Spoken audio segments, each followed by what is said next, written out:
Olá, amigos, sejam bem-vindos a mais um vídeo do meu canal. Eu sou o Lucas Knaip e vamos falar sobre Douglas Costa, o novo reforço do Fluminense. Se você tem mais de 30 anos de idade, já viveu algum momento espetacular no futebol brasileiro, a ponto de te levar para a seleção, você vai ser contratado pelo time de Fernando Diniz. Pelo menos é a régua que a gente está vendo no Fluminense. É um time que não tem vergonha de contratar veteranos. O problema é que eu acho que às vezes falta equilíbrio, né? Porque você tem um clube só de veteranos, obviamente, talentosos, e às vezes falta um pouco da juventude, né? Jogadores um pouco mais de intensidade, né? E acho que eles até têm isso, né? O John Arias, o John Kennedy, mas é impressionante a quantidade de veteranos que o Fluminense tem. E agora o Douglas Costa, 33 anos de idade, é um jogador que teve passagens pela Juventus, teve passagens também pelo Bayern de Munique. Então, assim, acho que ele teve até pelo Shakhtar Donetsk, que eu posso estar cometendo com um erro aqui. Mas a verdade é que é um jogador que teve passagens no futebol europeu, em clubes muito grandes, acabou indo aqui para o Grêmio, né, numa situação em que muita gente imaginava que ele seria o melhor jogador do futebol brasileiro e ficou muito longe disso, porque ele participou para poucos gols,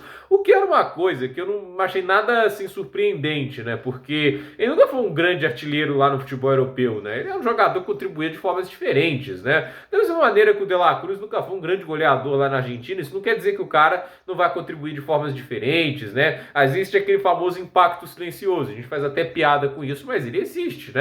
E a verdade é que ele não apresentou nada disso. Ele não teve impacto silencioso, ele não teve um impacto barulhento, nada, né? Foi um jogador que, no final das contas, além de não ter mostrado muita coisa dentro de campo, ele teve uma falta de compromisso com o clube. Porque, assim, a temporada do Grêmio naquele ano foi um desastre. Eles foram rebaixados para a Série B e no momento que se lutava contra o rebaixamento, às vezes ele não ia em treinos, às vezes ele faltava jogo por causa de casamento, foi uma coisa assim, né? Ele casou, acho que nas últimas 2 rodadas ele não jogou. Na última acho que ele jogou, mas na penúltima, né, que basicamente sacramentou o rebaixamento do Grêmio, ele não estava presente porque ele pediu licença. E obviamente isso queimou ele com grande parte da torcida e ele acabou deixando o clube para ir para a Major League Soccer, onde jogou no Los Angeles Galaxy. Lá estava tendo lá seu futebol ok, nada de extraordinário, tudo isso, mas a verdade é que ele estava no mercado novamente, virou agente livre e muita gente imaginava que ele fosse para o futebol turco, né? Porque havia propostas de lá, parecia até próximo de um acerto, mas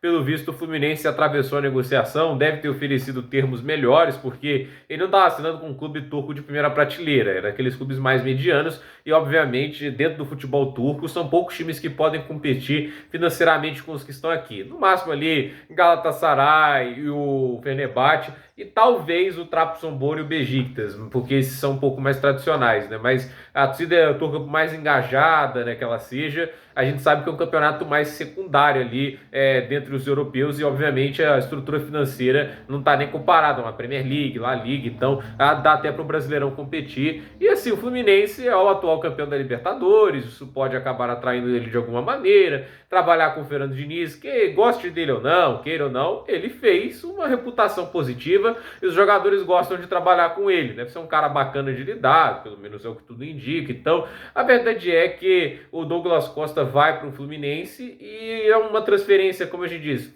agente livre, não vai custar muita coisa, talvez os salários possam ser um probleminha, porque ele não é um jogador muito barato, mas no contexto geral o Fluminense traz mais um jogador talentoso, que se bem utilizado pode ter seu impacto, da mesma maneira que o Renato Augusto e tudo isso, mas a verdade é que é uma incógnita. O trabalho dele lá no Grêmio, a passagem dele por lá foi ruim, assim, é o investimento que foi feito, salário mensal acho que era quase 2 milhões de reais, o cara não tá entregando nada, entende? Foi horrível aquilo lá. Agora, no Fluminense, talvez haja uma pressão menor, até pelo tudo que já aconteceu, e com um salário menor, aí a gente pode entender um pouquinho mais essa negociação, mas eu acho que às vezes falta um pouquinho de equilíbrio, né? Eu acho que a base do Fluminense é muito boa, muitos jovens talentos saem de lá, né? É só olhar aí os últimos que o Fluminense conseguiu revelar para o futebol, tá realmente impressionante, mas sei lá, né? Acho que às vezes falta um pouquinho mais de equilíbrio. Uma equipe não pode ser totalmente jovem, porque aí sobra às vezes até muita dedicação, mas também muita inexperiência, pouca maturidade. E assim, a gente não pode ter uma equipe só de gente mais velha, porque aí você tem pouca intensidade, apesar da experiência, né? Com tudo que os caras passaram no futebol, a gente não pode ver assim um time desse jogando só com jogadores com mais de 30 anos, porque fisicamente é um pouco sofrível, principalmente com o passar do campeonato. Então, a ver como o Diniz vai lidar com tudo isso. Gente, por esse vídeo é isso, tudo nos comentários, deixe seu like, se inscreva no canal, compartilhe esse vídeo e até o próximo vídeo.